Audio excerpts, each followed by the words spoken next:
This is a 330i petrol engine. We got here problem with smoke coming from the back of the engine, as you can see.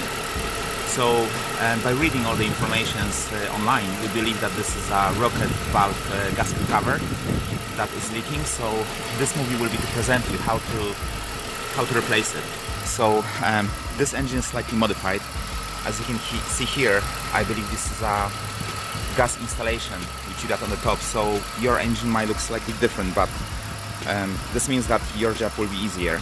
So we need to remove this part. So to get there, first we have to remove the cabin filter, which means that they are 3 small clips that has to be untied, and then we can remove the filter. When the filter is gone, you can see the screws over there. 1, 2, 3 and 4, so they has to be removed in order to remove the housing part of the filter. We are using the T30, I lost the focus, T30 key, which is this one. They are blinders here. You'll have to use the flat screwdriver, just fit this in the small place and remove it. So there will be 2 screws, one here and the other one here. So that's 2 of them, and I think this should remove the plastic cover. I think the size will be possibly 10. Plastic cover is gone, and that was screw 10. Now in this engine there is a gas installation, and it's held here by only 2 screws, and they are also size 10. But in your case, I don't think it's gonna be, you will have to remove it. Probably if you do have installation, it's gonna be done differently. That here, maybe to get better access, it's good to disconnect those parts. It's just clips, so it's easy to be removed. There are 2 of them, so they should come out easily, so you can get access to that. I'm not sure if there's, there is one more over there. The screw, you see the size 10 again, so keep in mind that one of them is hidden. From here, I think this needs to be also disconnected because it's connected to the part which we will have to lift, so I'm not sure how to remove that. It looks like you have to possibly press this here and then wibble about, and this should come off. So I will try to do this just now. I just press on the both sides, both ends, and it came off easily, so this should not be a problem. They are also blinders over here, which means that we can lift this and then untie the screw which is underneath of it. So it's gonna be again 2 of them. One is over there, the second one is over here. Now we got far better access to all the screws on the sides. But one of the things, they are different from normal screws. They are actually made from 2 bits. One, it's the screw, as you can see.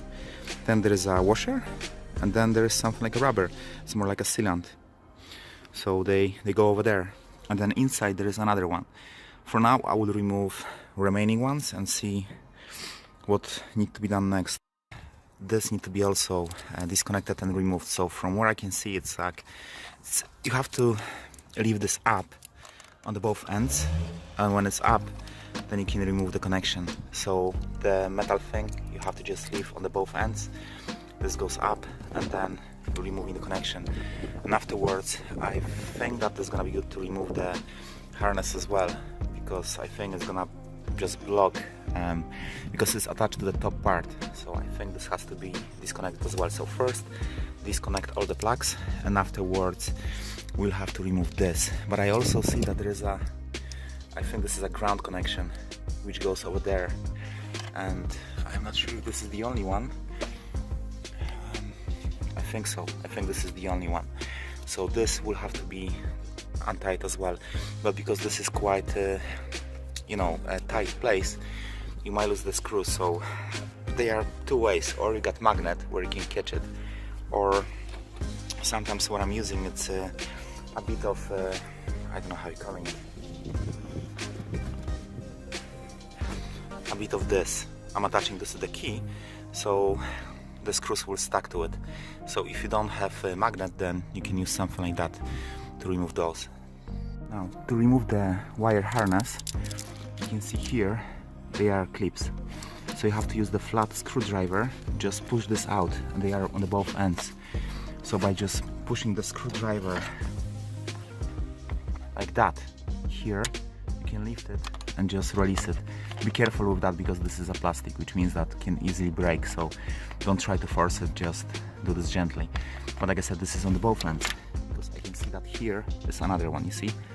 So when you remove, it looks like one is on this end, the other one is on this end, another one is here, next one is there, and then the last one is over there on this end.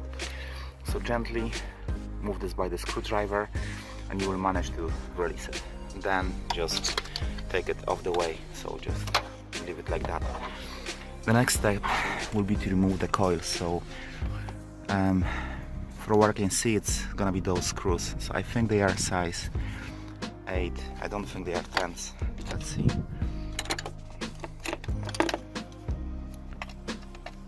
No, they are actually 10. They are size 10.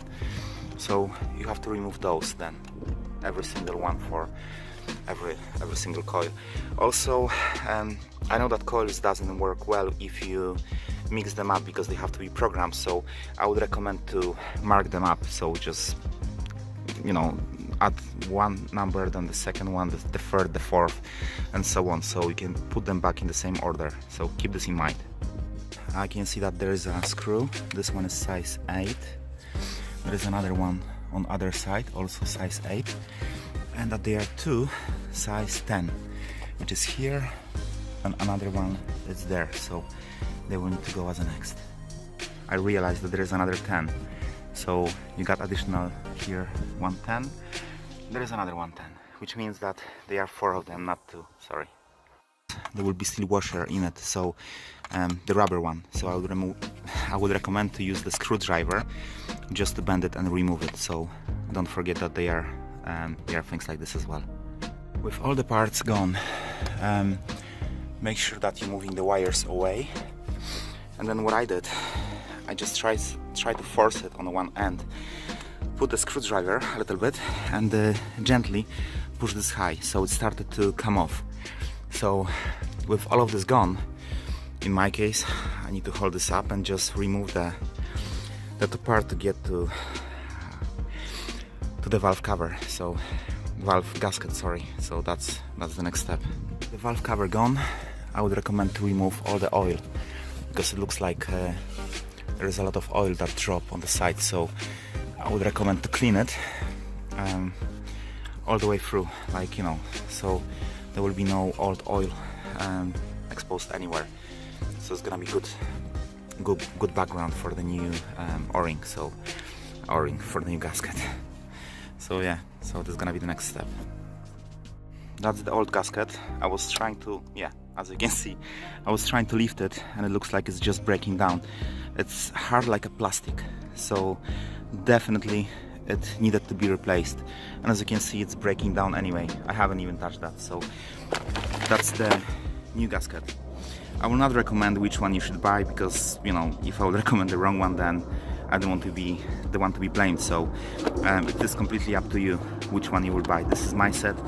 I also bought a professional gasket sealant. This is something that I will use to actually add this a bit on the sides, so it will hold better and will not fall. You know, I just want to keep this in the place. I'm not gonna use this to put this all the way around. It's just only for helping me to attach the new gasket to the gasket cover. So now it's gonna be heavy job, because all of this is just, seriously, it will break.